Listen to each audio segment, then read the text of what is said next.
Good morning, students. Today in this video we are going to start discussion about objective of ecological study. पारिस्थितिकी के उद्देश्य और ecology की study के करने के क्या उद्देश्य हैं, हम इकोलॉजिकल स्टडी क्यों करें, इन सारी बातों पे हम थोड़ा चर्चा करते हैं। पृथ्वी पर जीवों के वितरण का अध्ययन, study of distribution of organism on earth, पादप व जंतुओं की भिन्न भिन्न जातियाँ विभिन्न भौगोलिक भागों में पाई जाती है। कुछ जातियाँ स्थान विशेष में ही उगती है जबकि कई विश्वव्यापी होती है, अतः स्थानीय भौगोलिक जीवों में उपस्थित वितरण ज्ञात करना आवश्यक हो जाता है। It is important for humanity to understand its environmental because we have the ability to modify the environment through the use of technology and through over exploitation of natural resource as a result of greed or sheer pressure of numbers. Therefore, ecology is more than just the understanding of the interrelationship between organisms and their environment. It also has social, political, economic and technological dimensions. Regional variation in the organism, क्षेत्रीय विभिन्नताएं, भिन्न भिन्न स्थानों में उगने से इनमें भिन्नताएं मिलती है जिससे इसका अध्ययन करना होता है। इकोलॉजी के अंतर्गत जो डिफरेंट जगह पर उगने वाले ऑर्गेनिज्म है, रहने वाले ऑर्गेनिज्म है, उनके बारे में स्टडी की जाती है।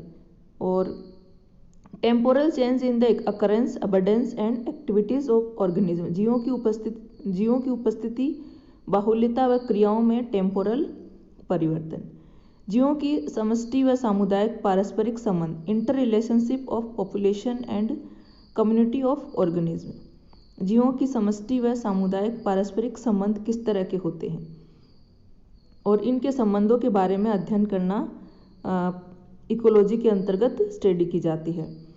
Adaptation of organism according to their geographical position, जीवों में भौगोलिक स्थिति के अनुसार अनुकूलन कैसा है, इसके लिए स्टडी की जाती है। प्राकृतिक वातावरण में जीवों का व्यवहार, behaviour of organism in natural environment, प्राकृतिक वातावरण में जीवों का व्यवहार किस तरह का है, इसके लिए स्टडी की जाती है। It also study of evolutionary development of organism, the biological productivity and energy flow in the natural system, to develop mathematical models to relate interactions of parameters and to predict the effects।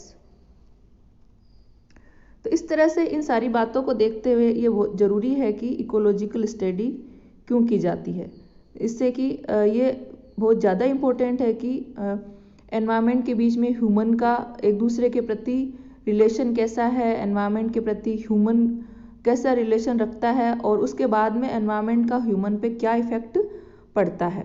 और जो different type की environment पे होने वाली technology है, हम इन technology से environment को मॉडिफाई कर सकते हैं और ओवर एक्सप्लोइटेशन को हम जो नेचुरल रिसोर्सेज है उनका ओवर एक्सप्लोइटेशन हो रहा है, हम इसकी स्टडी करके इसको बचा सकते हैं और इकोलॉजी को हम और ज़्यादा समझ सकते हैं। ऑर्गेनिज्म और उनके एनवायरनमेंट के बीच में जो रिलेशनशिप है उनको हम इसकी स्टडी करके और भी ज़्यादा समझ सकते हैं। और सोशल, पॉलिटिकल, इकोनॉमिक और टेक्नोलॉजिकल डायमेंशंस हैं, इनको हम ज़्यादा से ज़्यादा समझ सकते हैं। It also is a study of evolutionary development of organism, और इट इज़ ऑल्सो इसके अलावा जो ऑर्गेनिज्म के डेवलपमेंट में जो उसके विकास में जो प्रोसेस हुए हैं या हो रहे हैं, होएंगे, उनके बारे में हम स्टडी कर सकते हैं। बायोलॉजिकल प्रोडक्टिविटी के बारे में और एनर्जी फ्लो, जो नेचुरल सिस्टम में एनर्जी फ्लो होता है, बायोलॉजिकल प्रोडक्टिविटी होती है, इसके बारे में हम इसके स्टडी इकोलॉजिकल स्टडी से हम पता कर सकते हैं टू डेवलप। और इसके अलावा मैथमेटिकल मॉडल्स बनाकर और उनके रिलेट इंटरेक्शन ऑफ पैरामीटर्स और पैरामीटर्स को इंटरेक्ट करके और मैथमेटिकल्स मॉडल्स बनाकर हम इसके जो होने वाले इफ़ेक्ट हैं उनको समझा सकते हैं और फ्यूचर में इसके बारे में हम और भी अधिक इसकी जो चिंता है या इसकी जो किस तरह से इसको बचाना है, इसकी केयर किस तरह से करनी है, हम इसके बारे में स्टडी करके पता कर सकते हैं। और यदि इसके इकेट्स की बात करें, डिफरेंट टाइप के जो स्थितियों में उगने के कारण इनमें स्थानीय जलवायु के अनुसार कुछ आकार की अथवा कार्य की भिन्नताएं वेरिएशंस उत्पन्न हो जाती है। यह भिन्नताएं आनुवंशिक स्तर पर स्थिर नहीं होती तथा अस्थायी होती है। ऐसे इकेट्स को यदि इनके मूल स्थान पर पुनर्स्थापित कर दिया जाए तो यह विभिन्नताएं समाप्त हो जाती है। यह प्रारूप से निचली श्रेणी में आते हैं। तो इस तरह से पारिज इकेट्स होते हैं। इकेट्स क्या होते हैं? भिन्न भिन्न भौगोलिक स्थितियों में उगने के कारण इनमें स्थानीय जलवायु के अनुसार कुछ आकार की व कार्य की भिन्नताएं उत्पन्न हो जाती हैं। ये भिन्नताएं आनुवंशिक स्तर पर नहीं होती तथा अस्थायी होती है। यदि इनको फिर से अपने जो मूल आवास है उनके अंदर डाल दिया जाए या स्थापित कर दिया जाए तो ये जो भिन्नताएं हैं वापस खत्म हो जाती है। तो इस तरह से इसको इकेट्स कहा जाए। इकोटाइप्स, यह भी इकेट्स की भांति भिन्न वातावरण में उगने के कारण भिन्नताएं प्रदर्शित करती है, परंतु इनमें उत्पन्न भिन्नता स्थायी व आनुवंशिक स्तर पर स्थिर होती है। यह भिन्नताएं मूल आवास में पादपों को स्थानांतरित करने पर भी समाप्त नहीं होती है। यह परिजाति से निचली श्रेणी में आते हैं क्योंकि इनमें भिन्नताएं तो पैदा होती परंतु यह अंतर्जनन करने योग्य होते हैं, अतः इनकी जाति एक ही होती है। तो इकोटाइप्स क्या है? ये भी इकेट्स की भांति ही भिन्न अलग वातावरण में उगने के कारण भिन्नताएं प्रदर्शित करते हैं, परंतु इनमें उत्पन्न भिन्नता स्थायी व आनुवंशिक स्तर पर स्थिर हो जाती है। और इकेट्स में जो परिवर्तन है वो स्थायी नहीं होते और इकोटाइप्स में परिवर्तन है वो स्थायी हो जाते हैं। और भिन्नताएं मूल आवास में पादपों को स्थानांतरित करने पर समाप्त नहीं होती। यदि इनको अपने मूल आवास में स्थानांतरित कर दिया जाए तो ये फिर से अपनी मूल जो इनका नेचर होता है, मूल कैरेक्टर है, वापस नहीं आते। तो इस तरह से इकोटाइप्स और इकेट्स में ये अंतर होता है। एक होता है इको स्पीसीज। ग्रेगर ने 1939 में इको स्पीसीज परिजाति को बताया। यह वास्तव में जीन इकोलॉजिकल वर्गीकरण की इकाई है। इनके सदस्य अंतर्जनन करते हैं तथा इनके एक से अधिक इकोटाइप्स उपस्थित हो सकते हैं जो अंतर्जनन की क्षमता रखते हैं।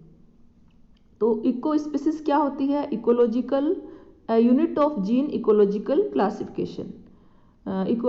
वर्गीकरण की इकाई को इको स्पीसीज कहते हैं। इनके सदस्य अंतर्जनन करते हैं तथा इनके एक से अधिक इकोटाइप्स हो सकते हैं। तो इस तरह से ऑब्जेक्टिव और इकोलॉजी में मेन जो हम बात करें तो क्या होता है, यदि हम इकोलॉजी की स्टडी करते हैं तो इकोलॉजी के जो नेचुरल रिसोर्सेज है उनकी जो हानि हो रही है, उनका हनन हो रहा है, ओवर एक्सप्लॉयटेशन हो रहा है, उनका हमें पता चल जाता है और हम उसको बचा सकते हैं। और कोई किसी भी तरह से हम इसको बचाने के लिए किसी भी मैथमेटिकली मॉडल बना सकते हैं, टेक्नोलॉजिकली डायमेंशन के द्वारा समझ सकते हैं और सोशल और रिलीजियस और पॉलिटिकल और इकोनॉमिक किसी भी तरह से हम इसको बचाने के लिए प्रयास कर सकते हैं। इसलिए हम जो पारिस्थितिकी है, इकोलॉजिकल स्टडी है, उसके अध्ययन करना जरूरी है।